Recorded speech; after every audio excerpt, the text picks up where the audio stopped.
Hello, BookTube. I have another TBR TBR for you. I'm gradually going through all my older videos, just in chronological order, and pulling together all of the new books, the new arrivals that I've got over time. Because it's been pointed out to me over the years, and it's true, that a lot of times I would get those books and I would give you my first impressions, but I would never return to tell you what I thought about them. And partially that's just an atavistic reflex because I'm used to evaluating books in print for a reading audience, not on camera for a viewing audience. And part of it was just that there's always more books. But now that the book traffic has slowed quite a bit, I thought it'd be a good time to go through these. So we're doing these TBR TBRs where I go back and talk about these books. And I've got another batch of them that I want to go through today. The first one being a slim volume of poetry, which gave me a note of foreboding when I first opened it back, and I think this was 2017. But in between then and now, we went through a project of looking at contemporary poetry, and I learned a lot from a lot of you, and also from sitting down and actually contemplating this stuff. And that's pertinent because this particular slim volume of poetry I actually liked even back then. Didn't keep it. I wish I had. It's The House of Lords and Commons by Ishion Hutchinson. It was very, very good. And that was before I learned all that I learned from the rest of you about contemporary poetry. Who knows how much better I think it is now. Then the next book is No Way But Gentlenesse by Richard Hines. Sort of a H is for Hawk memoir of his time with learning from, domesticating, getting to know a kestrel. Very, very good. Very touching stuff. Then a couple of nonfiction works, a bunch of nonfiction. We have The Assassination Complex by Jeremy Scahill, who's fantastic. The Assassination Complex is all about drone warfare and extrajudicial drone killing. And it was written a while ago, a few years ago, but it is bitingly intelligent. And the same thing with the next one, Rise of the Machines by Thomas Rid, who I've reviewed a couple of times. I'm now following this author, not in the Twitter sense of following him, but in the sense of I think he's an important voice talking about technological change in modern society, so I will read anything that he writes. I'll read about it with attention. And The Rise of the Machines is really good. It's disturbing. It's all about exactly what the title says, quasi-smart machinery, the rudimentaries of AI, right down to the iPad that I'm using for my notes and the phone that I'm using to record this. Which can talk to each other, right? If you have a cell phone and you get a new iPad in the mail and you open it up, the iPad will tell you, you can set me up manually or you can bring me near to a phone that's already set up. And if you do that, the iPad and the phone are going to start to communicate with each other, and you're not telling them to do that. All it wants you to do is move closer because it can't move on its own. All the rest of it will do on its own. You won't have any say in the matter of how much it communicates, how fast it does. But anyway, Rise of the Machines does. The subject has moved on from there, obviously, but as a book on the subject, a contemplation of the subject of machines grouping together or growing or evolving on their own without humans, it's scary and great. Then we have The Story of Egypt by Joann Fletcher, a soup to nuts history of ancient Egypt that is tremendously good, really, really enjoyable. Then Incarnations, India in 50 Lives by Sunil Khilnani. Which is just what the title says. It's a very accessible collection of Indian lives that chart the history of the country. So if you're looking at, for instance, a gigantic Ramachandragua history of India and you're thinking, oh my God, that's a lot, and it's not going to give me anything to hold on to. Well, biography, one of the benefits of biography is that it tends to give you things to hold on to. It gives you people to hold on to. And that makes this a perfect approach. Don't know if it ever came out in paperback. A lot of these I have not seen the paperback, so I don't know if they did. I don't know if they look any different. I don't know if I'm blurbed on any of them. But I recommend it. I recommend Incarnations. Then The 100-Year Miracle by Ashley Ream. It's a novel, largely forgettable. There's one character who's kind of sort of well drawn, but not mostly. I wouldn't say much about it. And the next one is a fairly scholastic, a fairly scholarly examination of debt in medieval England. It's called Legal Plunder by David Lord Smail.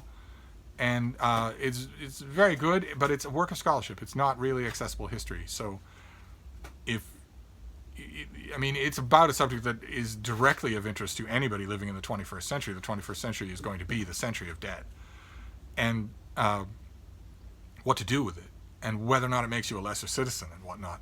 it's directly about those subjects, but it's not about those subjects in a way that, for instance, a much more popular narrative history would be. So I recommend it, but with a caveat. Then a self-published book, The Warlock and the Wolf by Delphine Hall, which is a historical novel that's got a magical element about a sorceress in the Dutch Golden Age. Very, very good book. Perfect example in my mind of the quality stuff that is self-published and that therefore most readers never learn about. Because most readers are, at least in the old world, most readers are plugged into the model of learning about new books was you go to the bookstore or you read the book reviews. And self-published books don't show up on either of those methods. So you just have to be more canny in your searching, or you'll miss it. And then the next one is a slim thing called Culture by Terry Eagleton. I worried at the time that it would be just him bloviating, and it was. It was not worth your time.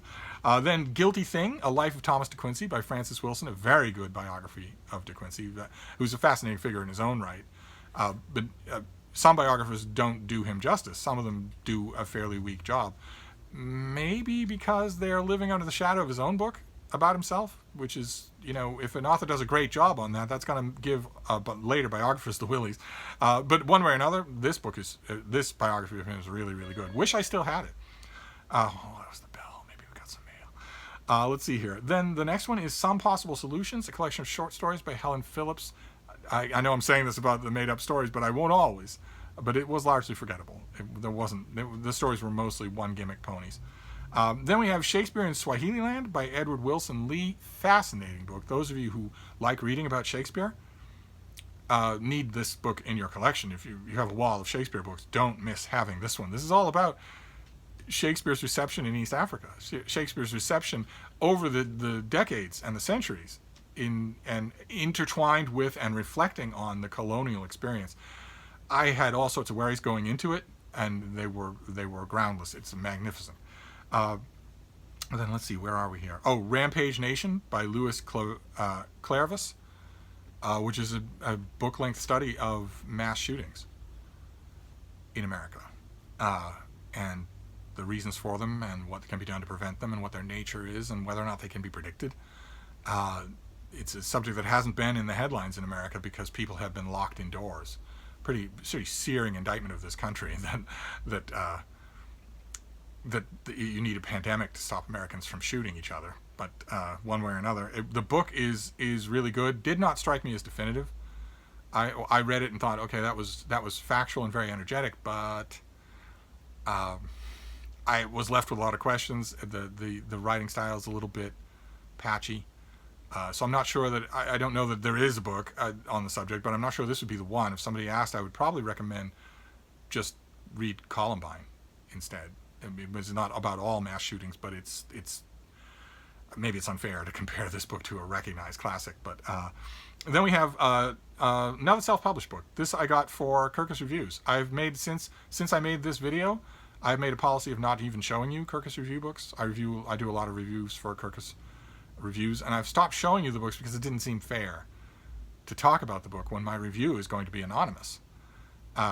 But this is years in the past, and I did show it on camera, and it's Daycare. It's Dear Daycare Parent by Jackie Rioux and Joann Parylak, and it was really good. It's a thin book, and it's designed to be unintimidating and to take the intimidation out of the subject. But it's a wonderful, if you're in the position, a parent, you're not now, in America, you're not now contemplating daycare, but maybe someday you will. If you're contemplating the idea of what this is, what is daycare, what are the questions I should be asking, what red flags should I be looking for, what can I use this for, and what shouldn't I use it for, if you're in that position, this is a great book to have. Then a novel, The Summer Guest by Alison Anderson, which is a historical novel about Chekhov, Anton Chekhov, and the one person's possession of a rumored lost manuscript of his, because he is a summer guest. He is the summer guest of the title, and I won't say that it's forgettable. I thought there were parts of it that were very, very good, but I think in its third act, its final act, it drops the ball. I just think it does. I think in the third act it drops the ball. It was not satisfyingly finished as a book. I got the strong impression that the early sections of the book were the ones that were full of inspiration and heavily worked over, and that the end was, I mean, it's a familiar complaint that I make with fiction, that the ending is just not there. And in this case, I thought there were a number of very, very important plot strands that were just allowed to wander off into the wind. And maybe I'd think different if I read it now. I don't know. I can't remember if I reviewed it, but I've never seen a paperback of it. Maybe if I'll give it another chance if I come across a hardcover as a remainder or something. And that is it. That is TBR TBR number 10, I believe.